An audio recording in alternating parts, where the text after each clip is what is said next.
Ring, Dan. What more can I say? I can't explain this. This is your build. Hit me with I it. got Who you. are our commanders and what are we doing? So our commanders are Frodo Adventurous Hobbit and Sam Loyal Attendant. Frodo Adventurous Hobbit states it's a 1/3 for 2 with vigilance.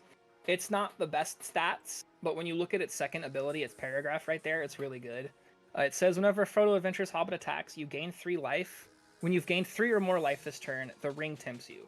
Now, if you don't know, the ring tempt you mechanic, in my opinion, is pretty good. Basically, the first mode, if it's the first time you've been tempted, your creature gets Skulk. The second time, when it attacks, you draw a card and discard a card. Drawing cards, in my opinion, is probably one of the more potent ways to get card advantage over the table in Commander. Mm-hmm. And you don't really see this one kind of happen as much. Well, if you're playing this deck, you don't see it as often. When your ring bearer becomes blocked by a creature, that creature's controller sacrifices it at the end of combat. And then the part that I like the most about this is when the ring bearer deals combat damage to a player and it successfully makes contact, each opponent loses 3 life. With that said, the easiest way that you can make the ring temptation every time is with the partner of Frodo, Sam Loyal Attendant. At the beginning of combat, you create a food token. It has this, tap 2 mana, sack it, you gain 3. But activated abilities of foods you control cost 1 less to activate. So if you only have 1 mana and Sam's in play, you can pay 1 and sack the token. So it's really good and potent. And it lets you draw cards in a really good way. You get to basically draw 3 cards a turn if Frodo's your ring bearer and you're swinging with Frodo. So let's get into the win cons here. Okay. I have Exquisite Blood and Sanguine Bond with Veto the Thorn of the Dusk Rose acting as a second Sanguine Bond in case they remove it. Ooh. I have had moments where I've played one or the other of these combos and just kept playing the game and not went for the combo because they're alone are very good. Now, real quick, are these the prints you actually own in real life? I forget because I didn't see you. We played this against each other over Spell Table. I don't remember seeing Veto though. Yeah, so I don't think you've seen Veto, but yes, every card in here minus the Arcane Signet from the Architect profile is the exact, and the Soul Ring are the exact copies. Oof. I always have to ask the guests if they're just blinging it out or if they own it, because I understand if you want to just do your dream build. We're trying to make this the prettiest, most gorgeous looking Frodo and Sam deck out there. Okay. With that said, I have had games where Veto himself has just won games outright, out of nowhere. Whoa. Giving your creatures double lifelink and just swinging with the board has won games on its own. Or just being that, like, I don't have anything, I've just got Sam, but I need to gain some life, so let me ping away at somebody. Another card that I find really good here is Marionette Master. Yes. Alongside Golem Obsessed Stalker. Now, Golem Obsessed Stalker is cool. He's got Skulk. And it says, at the beginning of your end step, each opponent dealt combat damage by this game by a creature named Golem Obsessed Stalker loses life equal to the amount of life you've gained. So it's like another pseudo, a little bit harder to proc, Veto or Sanguine Bond. We all kind of know what Marionette Master does. It makes dudes normally what we see with it. I like to sit there and put counters on Marionette Master instead, because when you sack an artifact, Marionette Master deals damage equal to its power. And we have ways to bump up Marionette Master's power if we need to. It's only happened once, but Marionette Master can win a game on its own. Even paired with Mirkwood Bats, Yeah, dude, that's what happened in our game. So Marionette Master paired with Mirkwood Bats is really kind of potent, and it basically says, please answer this, or it's not going to end well for you. Nope. I've had games where it's just been, cool, Sam's going to make a token, I'm going to sack the token, you guys are going to take 2 from the Mirkwood Bats, and someone's taking 4 from Marionette Master. A card I thought was interesting from our match, since I have actually played up against this deck, I have to talk about it. I know it's your deck, but this one's my favorite. Sure. Witch King of Angmar. Okay, I did set that card aside beforehand so I could talk about it. Okay. This card, Witch King of Angmar, is phenomenal. For those of you who don't know what it does, it basically says whenever one or more creatures deal combat damage to you, each opponent sacrifices a creature that dealt combat damage this turn, and then the ring tempts you. You can also discard a card to give it indestructible and tap it, but the real shining of it is no one really kind of swings at you, especially when you drop this late game and everyone's trying to close out the game.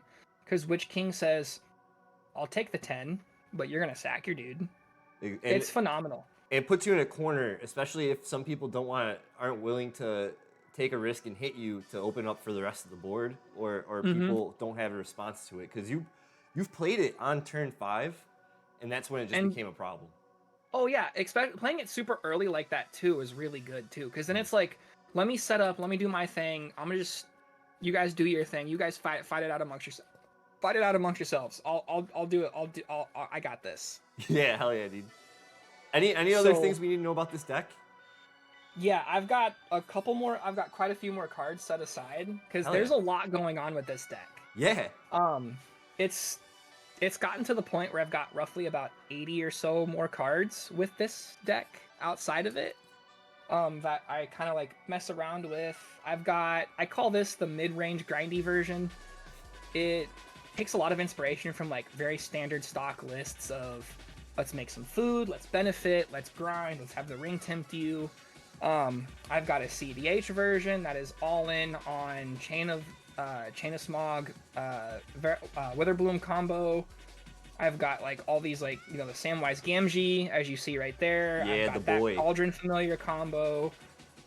The only combo I think I don't have is the Rosy Cotton of South Lane with Scurry Oak. I just don't have that combo. Oh, you need Scurry Oak in here? Yeah, I just don't have that combo set aside with it. It's a little too gimmicky in my opinion, but you know, it is what it is. Mm-hmm. Now, there is that Stoneforge Mystic that you can see there. Yes.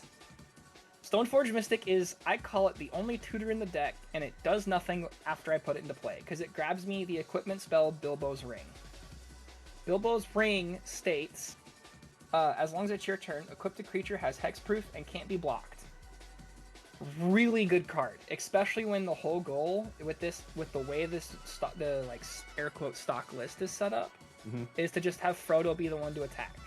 Frodo never kills anyone with combat damage. Normally the ring mechanic temptation is what kills them. That's the game plan. That's all Stoneforge is for. Grabbing it and then putting it into play.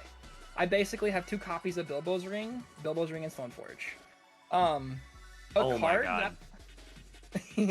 A card that I have had of late be a very good card is Yurga, Eater of All. Yes. So this card's pretty cool. I recently just got done playing a game where someone played Vandal Blast, wiped to the board, and made a 26/26 Yurga, and then it just didn't get answered. So I killed off 2 people with it before I finally died to my own Yurga. Wow. It normally does draw out a kill spell or a board wipe or something along the lines, which is fine. That's exactly what I want it to do, is to draw out that kill spell so I can protect Frodo. I'd have to say, just real quick, 2+1 counters on it is scary. I think that's the thing that really makes Yurga like kill on sight card. Speaking of another kill on sight card here, this card actually should been shining a little bit more. It is Frodo Sauron's Bane. For those of you who don't know, Frodo Sauron's Bane, it's by the Festering Hobbit, your Feasting Hobbit. Oh, I got him right here. You can turn him into a 2/3 with lifelink for hybrid Orzhov. And then for triple black, you can give him this cool ability that says whenever this creature deals combat damage to a player, that player loses the game if the ring has tempted you 4 or more times this game. Otherwise, the ring tempts you. Normally, you have been tempted at least 4 or more times in the game, meaning Frodo Sauron's Bane is a one-shot. Because I'll make him the ring bearer. A 2/3 normally isn't going to be blocked. No one's really got that going, and then boom, they're out. Really good thing. Now, I do want to kind of take a look at some more, I call it protection style spells. Okay. I've got 3 creatures. Champions of Minas Tirith. Yes. Basically is, I like to call it better Ghostly Prison, because they have to pay X, where X is the number of cards in their hand. and it's only if I'm the Monarch, which isn't really that hard to keep, especially when Frodo's the only creature that you have in play that's going to sit there and, you know, be the attacker. I've got ways to make tokens that can just chump block. You know, Witch King of Agmar is really kind of potent. It really locked out the game that we played when Witch King slammed on turn 5. Yeah. Because one, they're like, okay, I'm gonna attack you, and I'm like, okay, cool. How many cards do you have in your hand? I have this. I'm like, okay, cool. Are you gonna pay that? Oh, okay, cool. It's just a mean lop card. It is. I actually got the idea to put Champions of Minas Tirith in my list when I saw Jimmy Wong from Command Knights play this in his list. Shout out Jimmy Wong. Jimmy Wong is known for playing Frodo and Sam. Okay. If you see him on most of the like videos he plays Commander with, he's kind of playing this deck or playing a strategy similar to it, that grindy mid-range style. Mm-hmm. And I love Champions of Minas Tirith. It will never leave the deck at all. Another good card is Mother of Ruins. We all know what it does. It protects whatever creature is going to possibly die. Yeah. Very great. Very hard to get rid of too. It almost basically says need a board wipe. Yeah, exactly. And because you played it early and no one ever addressed it. Because everyone kind of underlooks it, I think, and they're like, yeah, someone will get to it, but no one ever gets to it. Basically, if I get to untap and this thing doesn't have summoning sickness, Mother of Ruins is staying in play for the rest of the game, unless there's a board wipe. 100%, it's gonna have an answer. The last protection style card is Boromir, Warden of the Tower. I feel like this deck kind of struggles with that like combo-y style decks, the one that use like cheating spells into play for free or something like that. This card helps out a lot. Basically, it's like Vexing Bauble from the banned and restricted announcement from Vintage. Casting spells for free. Mm-hmm. I've seen players have a cost reduction on artifacts. They've killed off one of those cost reductions to pay a single mana so that that card doesn't get countered. So like it either forces them to deal with their board to make it to where they don't have that countered, or they just don't play the spell at all. And it keeps your guys protected from a board wipe too, if it needs be, because it can sack to give you indestructible. And right then, you get the board wipe, get the indestructible, protect your guys, punish your opponents by getting that ring temp too, just to keep your acceleration going on that. So continuing the concept of protection, we have Flawless Maneuver. Basically makes my guys indestructible if I have my commander out, which I normally do. The whole strategy of the deck, giving them indestructible. Another one is Ascend into Avernus. This card is really cool. It's a sorcery. It's triple white and X. And then it basically says return all creatures and or planeswalker cards with mana value X or less from your graveyard. Exile Ascend into Avernus. Whoa. So sometimes most of the board wipes in the deck you'll see with the Architect list, they're kind of one-sided. I think the only one that isn't is Toxic Deluge. But I mean, dude, Ascend from Avernus is nasty though. Oh yeah, I've had times where like, yeah, it's cheap too. It's $1.50 for a card that says, "Oh, cool, I'm gonna play a board wipe. Cool, I'm getting my dudes back." Yeah. And I think this one's a little weird. It's Sauron the Necromancer. As long as he is my ring bearer, I can bring a dude back from my graveyard as like a 3/3. Mm-hmm. This guy's annoying. He's annoying to deal with because if he becomes the ring bearer, which it's really great when he is, because I can just keep those creatures. And he's got menace. He's a 4/4 too. So it's a little bit harder if he's the ring bearer to, block. 100%, bro. Mm-hmm. And then I've got some last few cards I want to talk about. Okay. Academy Manufacturer, hands down, is the all-star of the deck. Creating food and treasure tokens. It's a ramp spell. It does exactly what you want to do. This card's great. Definitely is. I find this card to be more. It definitely deserves more than a $5 price range, in my opinion. I think it's Modern Horizons 1 or Modern Horizons 2 when this card came out, but it was definitely a Modern Horizons set, but it definitely shined in Commander. Mm-hmm. And then when this deck came out, it became so much more stronger. And then when you take a look at it, you see all these other card like strategies coming around where You've got Morska from the Murders of Karlov, which is a clue-based deck. That card shines there. Any treasure-style deck. It's an artifact too, so it slots in almost any deck possible. Nice. The Gaffer is really great. At the beginning of your instep, if you gain 3 life, which you normally do because you crack a food token and it gains you 3, you get to draw a card on your instep. Whoa. Really good. Really good card. Goes unchecked half the time, and I'm drawing 4 or 5 cards off of Gaffer alone. And just if you don't because he's remove that it, good. he's a problem. He's a 2/3 too. Yeah. That's the best part. Good blocker. So like, oh yeah, good blocker. I am testing out a cool card in here. Camilla the Seed Miser. It's not in the Architect list. Okay. It is a 3 mana 3/3 squirrel with menace. My other squirrels get menace. Whenever I sacrifice 1 or more foods, I create a squirrel. Whoa. And then I can also pay 2 or forage to put a counter on each of my squirrels. Oh yeah, The it's reason black-green. The reason I wanted to try out this card is because I play Chatterfang. Yep. Chatterfang is really good. I call Chatterfang my all-star for defense because it's almost like another version of Grim Hairling. Yes. Grim Hairling makes treasure tokens. This makes squirrel tokens whenever 1 or more tokens are input into play. So like I've had plays where I've had both of Chatterfang and Camilla in play, made a food token from Sam, gotten the squirrel from Chatterfang, sacked the food token, gotten a squirrel from Camilla. So for 1 food token, you essentially get 2 squirrels, which is really good defense. And when you get that Sam out, everything's cheap. You're just moving. Oh and yeah. moving. You're moving and grooving, you're going. And then the last little combo that I have yet to see any in. Okay. You see, we've already mentioned Rosie Cotton of South Lane. Yes. Now, right next to that Academy manufacturer, you have an Aragorn company leader. Okay. So this card's pretty cool. Whenever the ring tempts you, if you choose a creature other than Aragorn as your ring bearer, normally it's Frodo, so you're good. You can put your choice from among Vigilance, Death Touch, Lifelink on Aragorn. And First Strike. Wow.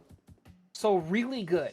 So normally I normally put Lifelink on Frodo, and then I kind of just like do the rest of them here and there. Like Vigilance is pointless because he already has Vigilance. Yeah. But he has this thing that says whenever you put 1 or more counters on Aragorn, put 1 of each of those kinds of counters on up to 1 target creature. Big. Rosie Cotton of South Lane, whenever you make a token, you put a +1/+1 counter on a creature. So Oh the my synergy God. is you make a food, you trigger Rosie, you put the counter on Aragorn, it puts a counter on Frodo. Now you're probably thinking, why are we wanting to do this? Seems kind of pointless. We want Frodo to stay low to the ground so he can guarantee damage. In the enchantment section of the deck, there is an enchantment called Lore. I have the older version because I'm a sucker for retro borders. Same. I love my white bordered cards. I'm not a big white border guy. I just like the way they look. Okay. But Okay. I went with this one because it's great. It basically says all creatures able to block enchanted creature do so. So, when you have these 3 cards in play with Frodo, and you're pumping up your Aragorn to pump your Frodo, Frodo gets Lure. Meaning, I swing at somebody with 5 creatures, Frodo's got 6, he's a 6 whatever he is. Then I'm going to assign 1 damage to that creature, 1 to that creature, 1 to that creature, and 1 to that creature. And then I'll go to damage. They're blocked. The third part of the ring temptation basically says your board is gone. Oh my God.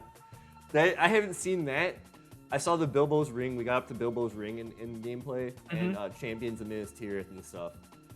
That is scary. Something happened where Academy manufacturer got wrecked. We got rid of that combo or something, but our game went normally long. That was like a 2-hour game, and that's normally what the deck wants to do. If the deck sits there and says, I'm capable of drawing the game out, I'm going to draw the game out. Because the deck doesn't really turn on and get good until about like its 8th or 9th turn in the game. So you're really kind of putting in a lot of work. A little all-star card that's kind of clever in the lands, there's a card called Voldarian Estate. It's pointless because it sits there and deals with vampires, but it has this cool utility piece to make me a blood token. Now, Oh. blood token, I pay 1, discard a card, sack the artifact, and draw a card. So it's another way to draw cards in the deck that no one sees coming. And it hits your Chatterfing. Mm-hmm. It's and good. your Peregrine Took. Yep. The card, like I said, this deck has been like my baby. It's been something I've worked on for almost a year now. I've got 80 extra cards that I could change the way it plays. But I like this, like, see, like that hand right there, easy mulligan. We only have 1 land.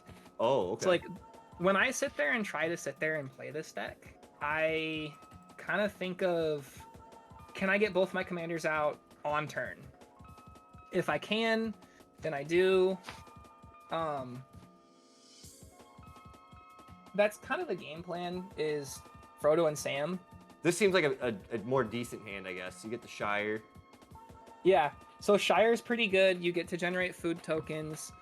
Feasting Hobbit is kind of in a weird spot. It almost is like, almost like a Champion of Lambbolt. How it grows and creatures can't block it. Mm-hmm. So it almost acts as a win condition on its own. I'm just playtesting it, go fishing it. Yeah. This is fun. For sure. I'm more like speeding into what I want to do. I haven't played the commanders yet. We're just going into a Yurga play maybe. Yeah, and sometimes that's what it is. Like, yeah. Yurga steals games. It's really funny when you can go Yurga and then put lure on it, and then you watch your opponent be like, "This thing's huge. My board's just gone." Like, it's really funny. I had a game where I went Yurga, I had lure, and then I slammed veto, and it stayed on board. So I was like, "All right, cool. I'm gonna pay 5 and give it lifelink." I gained 42 life in that one turn. Everyone was like, "Okay, we gotta deal with this Yurga ASAP." Well, Dan, that was your submission for Deck of the Week from the Discord. Guys, join the Discord. It will be linked in the description where you can submit your deck lists and we can go over them on Deck of the Week. If you don't want to come in onto the show and give a call, just leave a primer and I'll go over and read it. Dan, you gave us the deck tech of the century. Never really see people play Sam and Frodo with this build. They usually go for max health for the Sanguine Bond combo. But you're playing for the long con. You're really leaning more into foods, and it was just a fun deck to play with.